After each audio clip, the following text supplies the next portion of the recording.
Madam Rosemary was a simple, hardworking woman who ran a modest restaurant in the bustling city of Enugu. Her eatery was a small but warm spot where traders, children, and workers came to enjoy delicious meals. Her food was good, though not extraordinary. She made just enough to take care of her family. Rosemary was content with her quiet life, cooking with love and saving her community. But life wasn't easy. Bills piled up. Our children needed better opportunities, and the competition in the food business grew fierce. Madam Rosemary often wished for a breakthrough, for something that could transform her small business into a thriving empire. One day, an old friend, Chinaza, walked into Madam Rosemary's restaurant. Chinaza was a glamorous woman whose sudden wealth had become the talk of the town. She wore expensive clothes, drove flashy cars, and spoke of connections with influential people. As they caught up, Chinaza couldn't help but notice Rosemary's struggle. "Rose, why are you still working this hard? Don't you want more of life? A big restaurant? A mansion? Even money to send your children abroad?" Chinaza asked. Rosemary sighed. "Of course I do, Chinaza, but you know how hard things are. I'm just trying to survive." Chinaza leaned in closer, her voice a whisper. "There's a way, my friend, a ritual that will make your food irresistible. Customers will flood in, and you will have more money than you know what to do with." Rosemary frowned.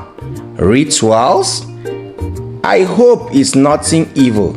Chinaza smiled. "It's harmless.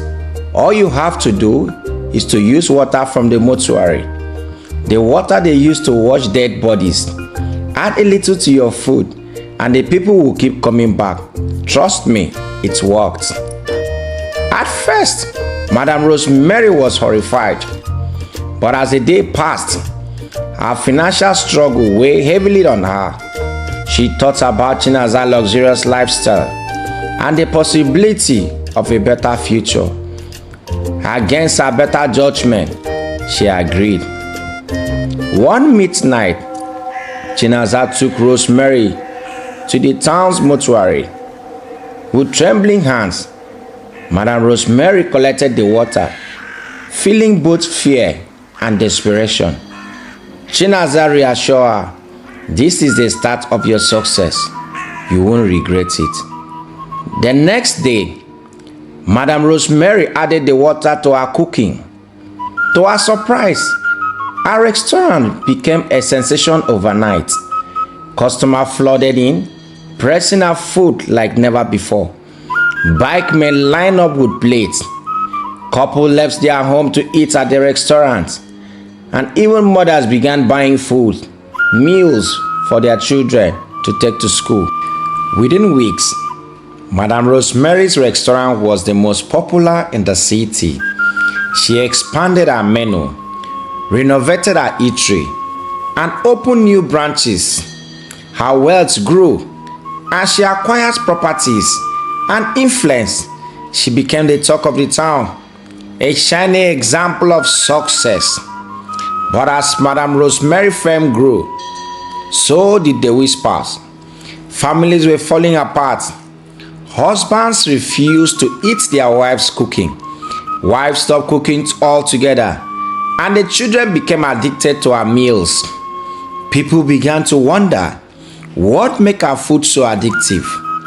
Among them was Mfon, a curious and observant man. He had always suspected that something was off about Madam Rosemary's sudden rise. Determined to uncover the truth, Mfon began to follow her. One fateful night, he saw her sneaking out of her restaurant with a bucket. He trailed her silently and was shocked when she arrived at the mortuary. He watched as she collected water from the mortuary attendants, exchanged a few words, and left. When she returned to her restaurant and poured the water into the cooking pot, Mfon decided it was time to act. The next day, Mfon confronted Madame Rosemary in her kitchen. She turned around and froze when she saw Mfon. The bucket in her hand dropped to the floor. Mfon, what are you doing here? She stammered. I know everything, Mfon said. You have been feeding people food cooked with water from the dead. How could you? Madame Rosemary fell to her knee, tears streaming down her face. Please, Mfon, I didn't mean to hurt anyone. I was desperate. Chinasa made me do this. Please don't tell anyone. I will give you millions of naira. But Mfon refused. No money will silence me, he said, and stormed out, shouting for the community to gather. The news spread like wildfire. Angry youths and villagers stormed Rosemary's restaurant, dragging her into the streets. She was beaten mercilessly. Her clothes was torn off in the chaos. Her restaurant was ransacked, and some tried to set it on fire. But the police arrived just in time to prevent further destruction. Madame Rosemary was arrested and taken into custody, bruised and broken. She confessed everything, revealing how Chinasa had introduced her to the ritual and how she has been using mortuary water to enchant her food. When Chinasa heard of Madame Rosemary's arrest, she fled to the nearby community to hide. However, the village guards recognized her and captured her while she was hiding in a hut. She was brought back to the village square and handed over to the police. The police also arrested the mortuary attendants who had been supplying the water.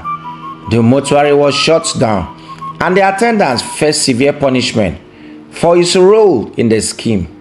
Madame Rosemary, Chinasa, and the mortuary attendants were charged and faced the full weight of the law. Rosemary, once thriving restaurants, lay in ruins, and a haunting reminder of greed and deceit. The community, though scared by the incident, slowly began to heal. People returned to traditional cooking and rediscovered the joy of homemade meals.